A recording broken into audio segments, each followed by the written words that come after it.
But wanna be a crazy nigga. Black on black, Elea. Mash back on Shelea. I'm not like a star. Something like a bastard. The full on like Shokoto.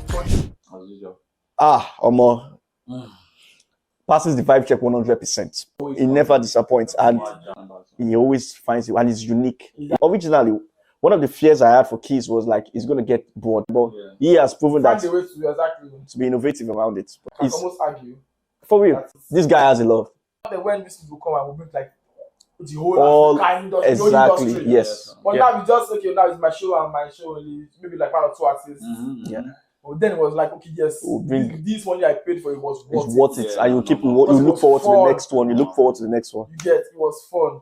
Man. So yeah. Like I said, shout out to Keys and his team. Passes the vibe check 100%. Please do make sure to share, like, subscribe.